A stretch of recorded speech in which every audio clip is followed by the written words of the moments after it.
levé les yeux et j'ai vu un énorme ours blanc qui nous fixait. Et il a commencé à s'avancer vers nous.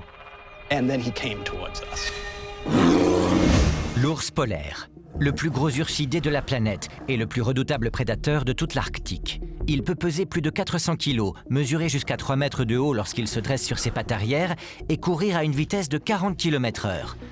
Les ours polaires passent le plus clair de leur temps dans l'eau ou à proximité afin de chasser les phoques. Avec le réchauffement de l'Arctique, les ours polaires et les hommes se côtoient de plus en plus. Et le parc national des monts Angat est vraiment à part, car aux endroits où la glace fond au printemps, les ours polaires se retrouvent bloqués sur le rivage.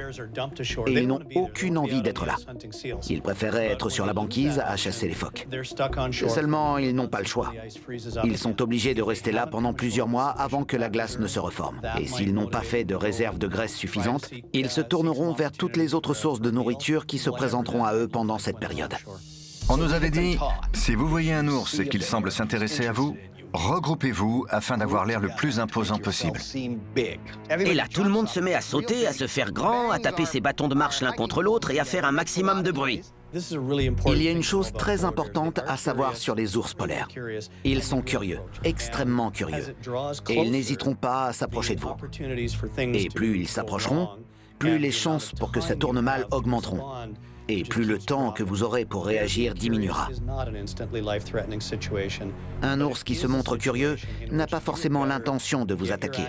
Mais il vaut mieux partir du principe que c'est ce qu'il va faire. Le groupe a parfaitement bien réagi.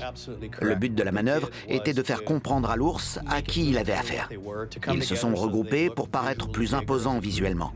Et ils ont fait du bruit non naturel en entrechoquant leurs bâtons en aluminium. C'est exactement ce qu'il faut faire lors de ce genre de rencontre.